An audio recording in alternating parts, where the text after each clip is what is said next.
Uma boa noite a todos, a vocês que estão aqui conosco em mais uma quinta-feira do nossa roda de conversa dos livros mensageiros, essa roda de conversas da vida no mundo espiritual. Começamos com o Nosso Lar, agora estamos em Mensageiros e faremos outros livros também. E para você que está assistindo a gente pela internet, fica novamente o convite, venha até aqui no Lar Espiritual Seara de José, na rua Evaristo da Veiga 266, toda quinta-feira às 19 horas. Vamos fazer essa roda de conversa juntos. Você aqui com a gente é muito melhor do que você assistindo 3, 4 dias depois, porque você não tem como tirar dúvidas e aqui você tem como tirar dúvidas, né? Mas antes de qualquer coisa, vamos agradecer ao Pai pela oportunidade bendita de estarmos reunidos novamente e agradecer também a Jesus por ser esse farol guia que pavimentou esse caminho que nós temos que seguir. Ele mesmo disse que ele era o caminho, a verdade e a vida. Ninguém ia ao Pai senão através dele, ou seja, através dos ensinamentos que ele nos deixou. Agradecemos também aos espíritos que prepararam esse salão para nos receber hoje. E em especial agradeço ao meu mentor por me acompanhar nessa tarefa de hoje e me auxiliar nas palavras que eu vou colocar em relação ao capítulo que vamos ler hoje. Que assim seja, graças a Deus e graças a Jesus. Então chegamos ao capítulo 41, Entre as Árvores. E capítulo anterior nós vimos eles indo ao campo, né?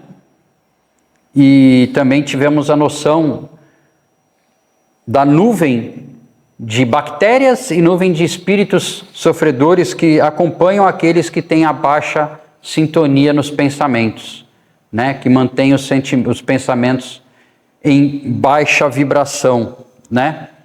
E aí os nossos amigos agora chegaram ao campo. E eu achei interessante nessa ilustração feita pelo Mozart Couto. Se vocês perceberem, eles estão meio transparentes, né? Por quê? Isso aí, porque eles são espíritos, né? Então tá aqui as vaquinhas, né? Os pés de churrasco aqui no campo. E os nossos 3 heróis chegaram aonde eles queriam. E a história de hoje é interessante, muito interessante. Eu peço que vocês prestem bem atenção. Decorridos alguns minutos, atingíamos pequena propriedade rural povoada de arvoredo acolhedor. Laranjeiras em flor perdiam-se de vista. Bananeiras estendiam-se em leque, enquanto o goiabal, de longe, semelhava-se a manchas fortes de verdura. A relva macia convidava ao descanso, e o vento calmo passava de leve, sussurrando alguma coisa através da folhagem. Essa é a imagem que eles devem ter tido, ou algo parecido com isso, né? As bananeiras, a goiabeira, a relva, né? Uma imagem do campo, né? Quantas imagens a gente já viu por aqui, viajando e tudo.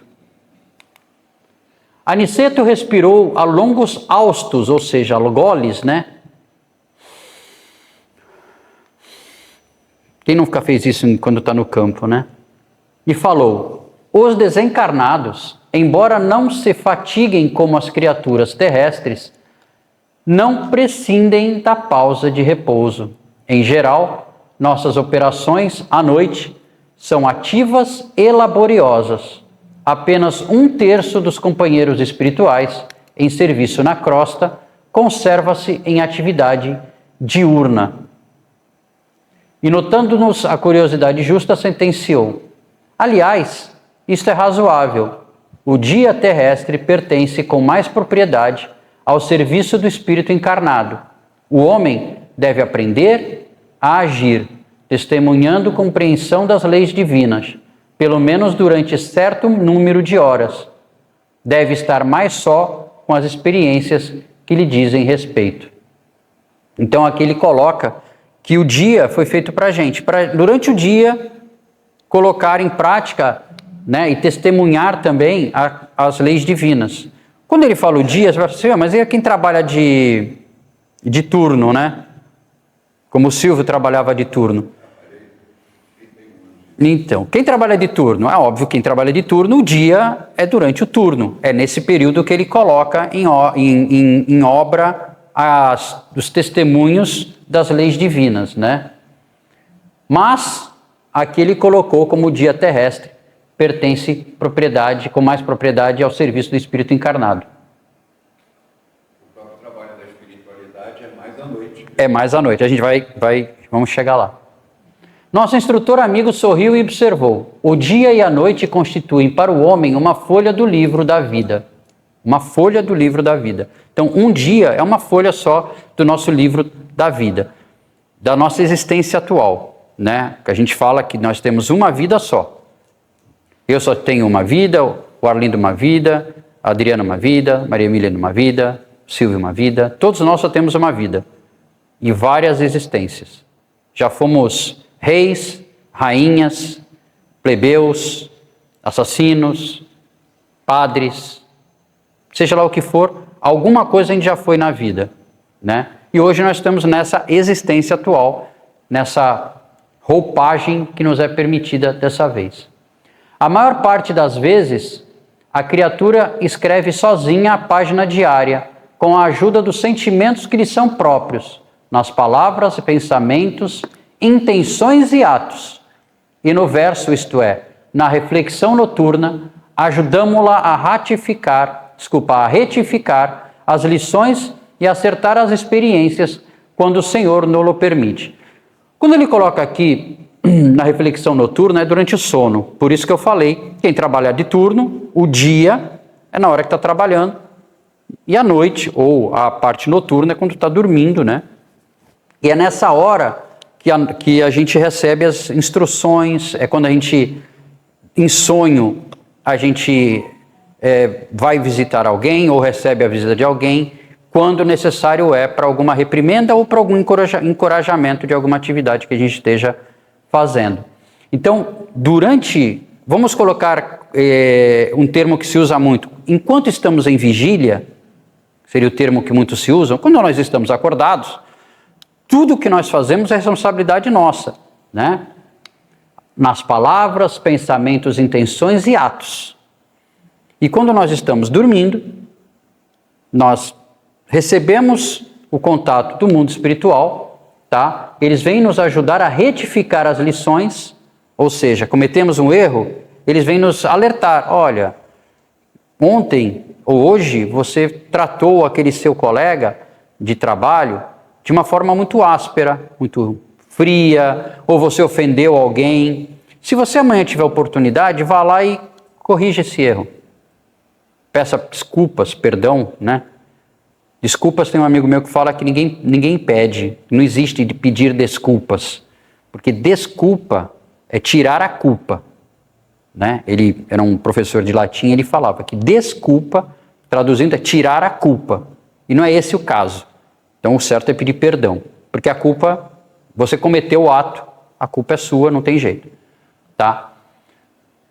Então, e acertar as experiências, ou seja, dar novas motivações para você continuar no caminho correto. Essa é a função de quando nós não estamos em vigília.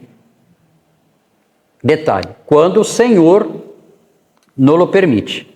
Então, não é sempre, não é de qualquer jeito, não é bel prazer, não é quando a gente quer, é quando é preciso e necessário. Calando-se o nosso orientador, tivemos a atenção exclusivamente voltada para a beleza circundante. Aquele campo amigo e hospitaleiro caracterizava-se por ambiente muito diverso. Não mais as emanações pesadas da cidade grande, mas o vento leve, embalsamado de suavíssimos perfumes. Refletia eu na bondade do Senhor, que nos oferecia recursos novos, quando Aniceto voltou a dizer: a natureza nunca é a mesma em toda parte. Não há duas porções de terra com climas absolutamente iguais. Cada colina, cada vale, possui expressões climatéricas diferentes.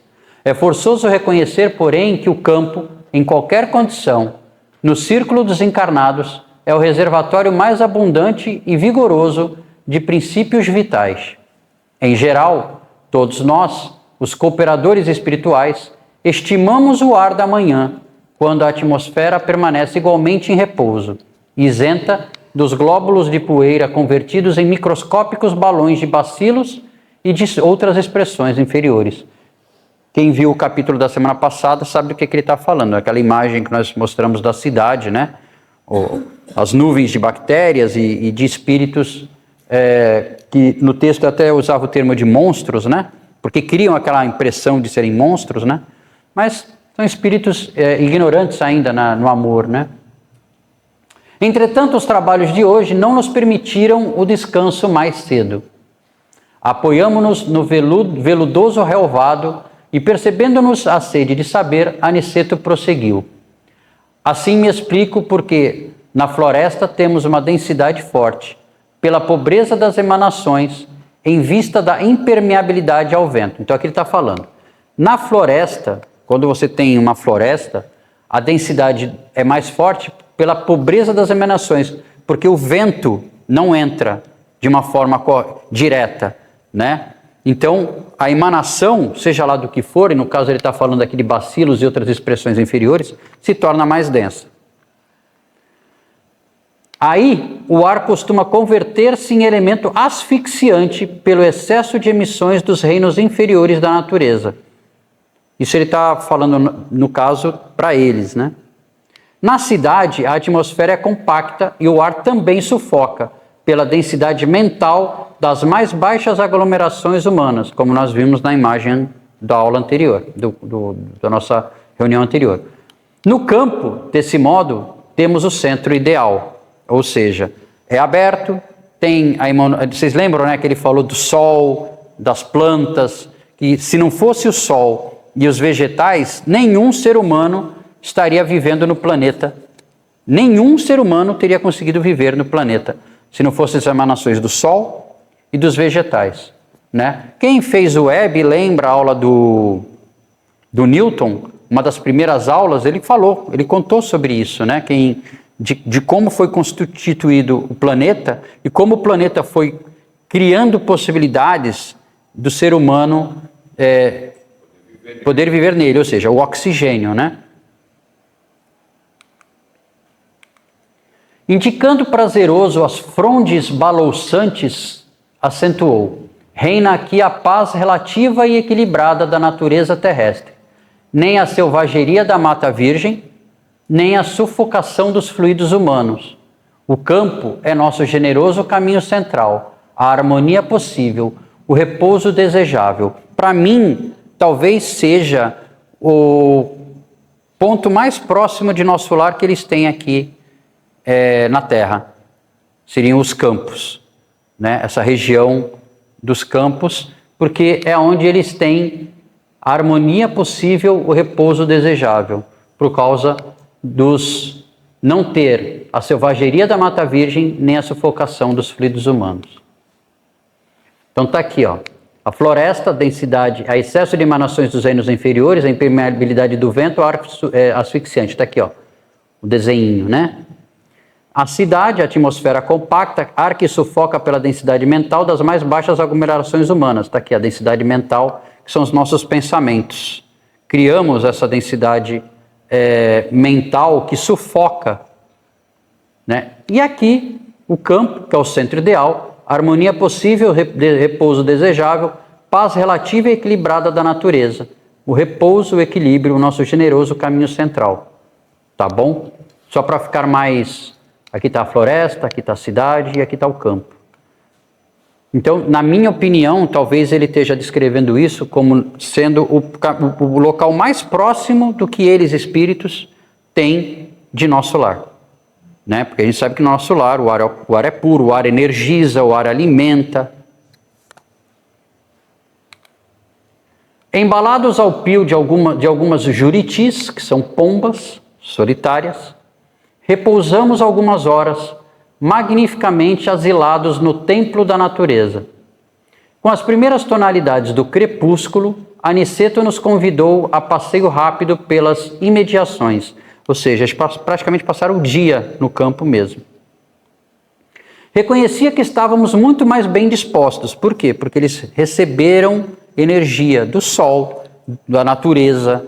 Eles recarregaram a bateria, né? E acontece isso com a gente, né? Quando a gente vai para o campo, a gente volta com a bateria recarregada. De preferência, se a gente voltar de avião ou de ônibus, né? Se a gente voltar dirigindo, pode ser que a gente descarregue tudo na estrada. Mas quando a gente vai para o campo, a gente sente essa energia, né? A gente se sente mais reconfortado, mais tranquilo, mais energizado. E é o que aconteceu com eles. Somente depois de nos locomovermos por alguns minutos, observei que nas vizinhanças havia grande quantidade de trabalhadores espirituais.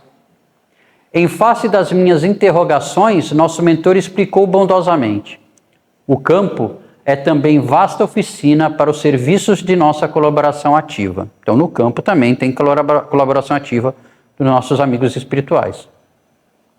E apontando os servidores que iam e vinham, considerou: o reino vegetal possui cooperadores numerosos. Vocês, possivelmente, ignoram que muitos irmãos se preparam para o mérito de nova encarnação no mundo, prestando serviço aos reinos inferiores. O trabalho com o Senhor é uma escola viva em toda parte. Então, aqui ele coloca que muitos espíritos se preparam para uma nova encarnação no mundo ali, trabalhando nos, entre aspas, que ele colocou aqui, reinos inferiores. Nesse momento, nossa atenção foi atraída por significativo movimento na estrada próxima. Dirigimos-nos para lá, seguindo os passos de Aniceto, que parecia adivinhar o acontecimento. Observei então um quadro interessante. Um homem jazia por terra, estava caído, né? Numa poça de sangue, ao lado de pequeno veículo sustentado por um muar impaciente, uma carroça, dando mostras de grande inquietação. 2 companheiros encarnados prestavam socorro ao ferido, apressadamente. E eles falavam, né, os companheiros encarnados: é preciso conduzi-lo à fazenda sem perda de tempo. Diziam deles, aflito: temo haja fraturado o crânio. O número de desencarnados que auxiliava o pequeno grupo, todavia, era muito grande. Então tinham 2, o senhor caído no chão, com o crânio sangrando, 2 encarnados e uma multidão de espíritos auxiliando esses 3 rapazes. Um amigo espiritual que me pareceu o chefe naquela aglomeração reconheceu Aniceto e a nós, com deferência e simpatia, explicou rapidamente a ocorrência. O carroceiro havia recebido uma patada de um burro e era necessário socorrer o ferido. Ele recebeu um coice do burro. Serenada a situação, viu o referido superior hierárquico chamar um guarda do caminho, interpelando. Um guarda espiritual, o que tomava conta daquele caminho. Glicério, como permitiu semelhante acontecimento? Esse trecho da estrada está sob sua responsabilidade direta. Então ele chamou o responsável pela estrada e perguntou para ele: como é que você deixou que isso acontecesse? Porque a sua função é não deixar que nada de mal aconteça a quem passe por essa estrada. Vamos ver o que aconteceu. O subordinado respeitoso considerou sensatamente e ele responde de forma sensata. Talvez nós, encarnados, quando um chefe nos dá uma bronca por algo que acontece, a gente já pensa: mas a culpa não é minha. Quem disse que eu fiz alguma coisa? Mas olha como ele responde. Oi? Cadê aquele cachorro que estava aqui? Cadê aquele cachorro que estava... Vamos ver o que ele responde. Fiz o possível por salvar este homem, que, aliás, é um pobre pai de família. Meus esforços foram improfícuos, ou seja, foram em vão. Pela imprudência dele, há muito procuro cercá-lo de cuidados, sempre que passa por aqui. Entretanto, o infeliz não tem o mínimo respeito pelos dons naturais de Deus. É de uma grosseria inominável para com os animais que o auxiliam a ganhar o pão. Não sabe senão gritar, encolerizar-se, surrar e ferir. Tem a mente fechada às sugestões do agradecimento. Não estima senão a praga e o chicote. Hoje, tanto perturbou o pobre muar, quer dizer, o burro, que o ajuda, tanto o castigou, que pareceu mais animalizado.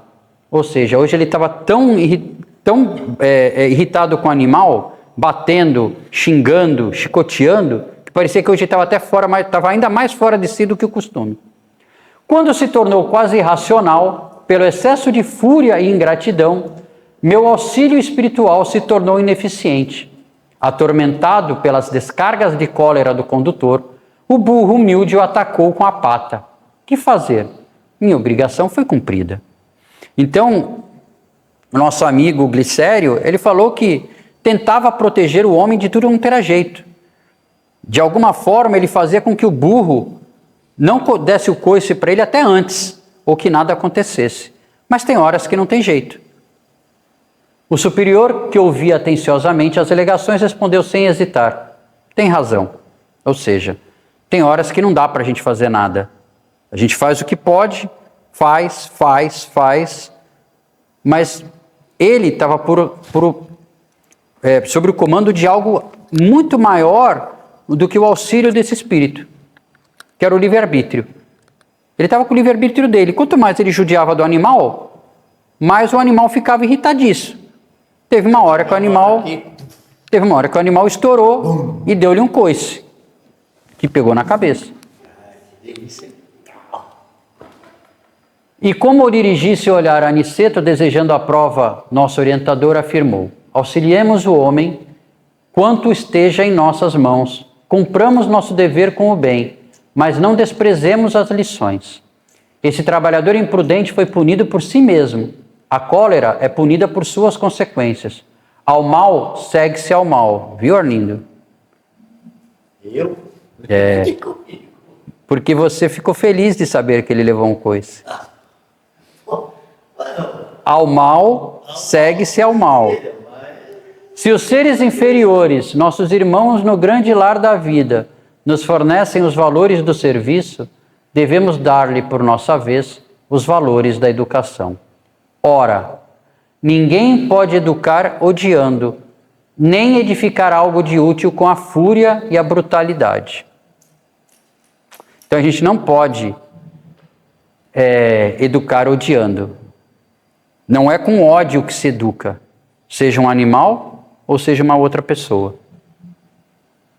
Nem edificar algo de útil com a fúria e a brutalidade, ou seja, não é com fúria e brutalidade que a gente faz algo de útil. Jesus Cristo esteve aqui na Terra e ele nunca usou nem de fúria, nem de brutalidade. E olha o que ele edificou, né? Ele nunca odiou ninguém. E olha o quanto de conhecimento ele deixou para a gente, o quanto ele nos educou. E indicando o grupo que conduzia o ferido a uma casa próxima, concluiu imperturbável. Como homem comum, nosso pobre amigo sofrerá muitos dias, chumbado ao leito. Levará dias para ele se sair da cama. Entre as aflições dos familiares, ainda por cima, o coitado vai dar trabalho para a família. Demorar-se-á um tanto a restabelecer o equilíbrio orgânico, mas, como espírito eterno, recebeu agora uma lição útil e necessária. Então, ele como espírito, ele recebeu uma lição muito importante. Não, a lição foi dada. Se ele vai guardar isso para ele, eu já não sei. Mas como dizem, quando não é por amor, é pela dor. Ele vai ter que aprender, talvez, pela dor. Além de ficar chumbado na cama, como diz o texto, deu trabalho para os familiares e possivelmente vai diminuir a renda da família também. Porque se a família dependia desse trabalho dele, de ir e voltar fazendo seja lá o que no campo, ele talvez não tenha outra pessoa para fazer esse serviço. Então, olha o que a animalidade dele, o que o ódio dele fez, não só para ele. Porque quando a gente comete esse tipo de erro, nem sempre só nós nos prejudicamos. Porque nós podemos prejudicar os outros que estão ao nosso lado. Sempre tem. Né? E ele, por exemplo, prejudicou a si próprio e ainda causou problema para a família, para a esposa, para os filhos, seja lá quem vai tomar conta dele. Altamente surpreendido, reparei na grande serenidade do nosso orientador e comecei a compreender que ninguém desrespeita a natureza sem o doloroso choque de retorno a todo tempo. O que é que Jesus falou sobre isso? Que a gente usa sempre isso, né? A gente usa para tudo. A cada um conforme as suas obras. ele recebeu o pagamento da obra dele. O animal, para ter dado esse coice nele, deve ter sofrido, não foi só nesse dia. Era algo contínuo. E o animal é tão... Os nossos animais são tão... seres tão puros, que mesmo esse burro, possivelmente quando ele se recuperar, se ele for perto do burro, o burro ainda não vai fazer mais nada com ele, não vai lembrar, né? É que nem cachorro, né? Muita gente judia de cachorro, e o cachorro, meia hora depois, está lá, abanando o rabo para quem bateu nele. Porque eles não têm esse tipo de... Eles são puro amor, né? Os nossos animais. Então, eu espero que a gente tenha aprendido alguma coisa hoje, né? Principalmente isso daqui, ó. Ninguém pode educar odiando, nem edificar algo de útil com fúria e brutalidade. Então a gente tem que tirar esses sentimentos da nossa frente, porque nenhum deles nos trará nada de bom. Questão de interpretação, capítulo 41. Segundo Aniceto, qual foi a principal causa de o guarda espiritual Glicério não conseguir evitar o acidente com o carroceiro? Porque o acidente fazia parte de uma prova kármica inevitável, não sendo permitida qualquer intervenção espiritual? B. Porque o burro se assustou com o ruído na estrada e reagiu instintivamente, tornando impossível qualquer auxílio? C. Porque o carroceiro, dominado pela cólera e pela brutalidade contra o animal, tornou ineficaz o auxílio espiritual que lhe era prestado. Porque os trabalhadores espirituais chegaram ao local apenas depois que o acidente já havia acontecido. É a C. Eles já estavam lá, o Glicério fez de tudo. Você já imaginou o trabalho que a gente dá? O Glicério devia ser... não é, tá? Ele era o guardião da rua. Mas imagina o trabalho que a gente dá para o nosso anjo da guarda. Né? E ele falando para a gente... Menino, não faz isso. Aí a gente vai lá e faz. Ai, meu pai do céu. Nosso anjo da guarda deve ficar assim, tipo... Não dá para me trocar, não. Esse aqui já não tem mais jeito, não. Eu quero outro. Não, ele não faz isso. Ele nunca desiste da gente. Ele às vezes se afasta, mas nunca desiste. Então é isso, o C. Porque o carroceiro, dominado pela cólera e pela brutalidade contra o animal, tornou ineficaz o auxílio espiritual que lhe era prestado. E aqui, para fixar bem, deixa eu ver se eu consigo. Se aqui funciona, né?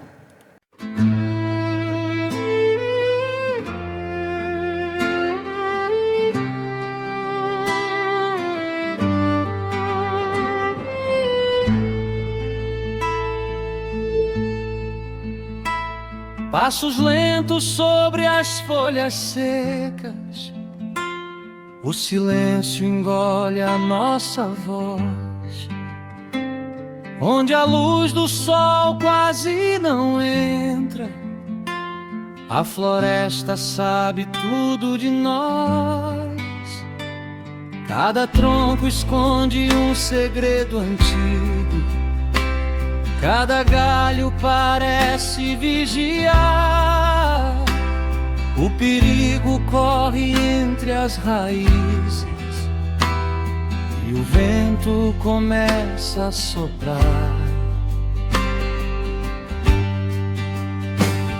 Olhos brilham na penumbra cinza, o medo quer nos fazer parar.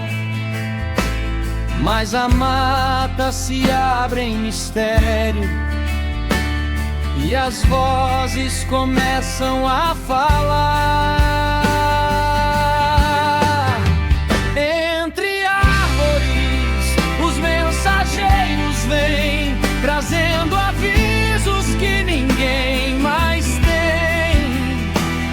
Eles surgem da névoa sem aviso ou chão, com a profecia escrita na palma da mão. Escute o sussurro, decifre o sinal. O tempo é curto, o aviso é real. Eles falam em línguas esquecidas, dizem coisas sobre o que passou, apontam o caminho das feridas que o destino ainda não curou. Não são homens, não são meras sombras, são guardiões de uma velha lei. E o recado que deixam na terra é o mais pesado que já carreguei. Entre árvores, os mensageiros vêm, trazendo avisos que ninguém mais tem. Eles surgem da névoa sem aviso ou chão, com a profecia escrita na palma da mão. Escute o sussurro, decifre o sinal.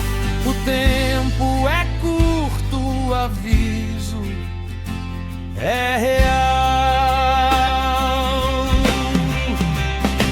E assim como vieram, eles vão, deixando o silêncio e a poeira no chão. A mata se fecha, o aviso foi dado, o peso do mundo ficou do nosso lado.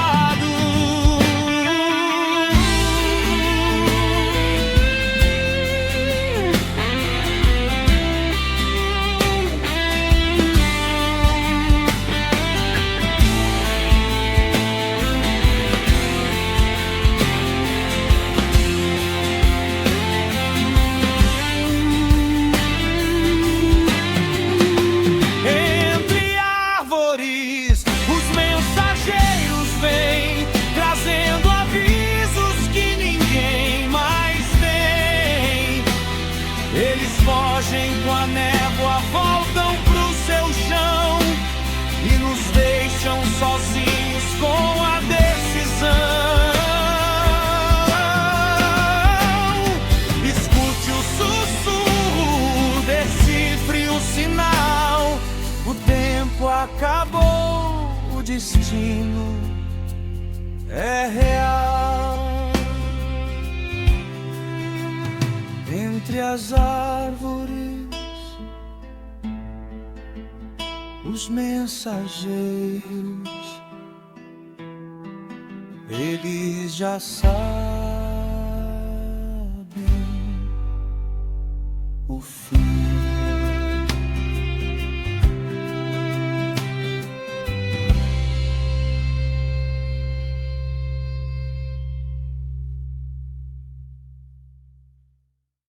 Inteira, essa 40, as outras do Spotify. A 40 tem um vídeo agora também. A 40 tem vídeo, depois eu vou colocar no grupo.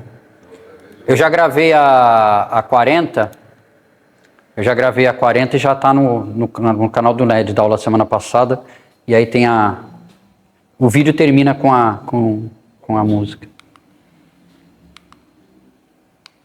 A ideia central do capítulo, né? Este capítulo nos ensina que a natureza é uma expressão das leis divinas e que o homem é responsável pela forma como se relaciona com toda a criação.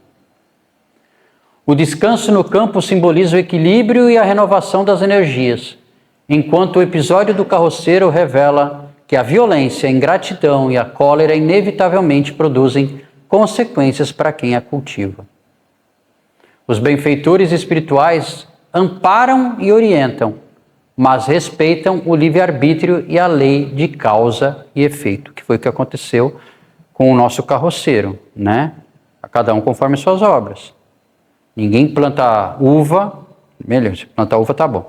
Ninguém planta abacaxi esperando colher uva, vai colher abacaxi. Assim, aprendemos que ninguém desrespeita a vida, os semelhantes ou os seres da natureza, sem experimentar o retorno de seus próprios atos. Educar, servir e amar são sempre os caminhos que conduzem ao verdadeiro progresso espiritual. E eu recomendo para quem tiver interesse Livro dos Espíritos, pergunta 536 a 540. Ele fala dos espíritos da natureza, né? Kardec questiona o espírito de verdade sobre os espíritos da natureza, da 536 a 540.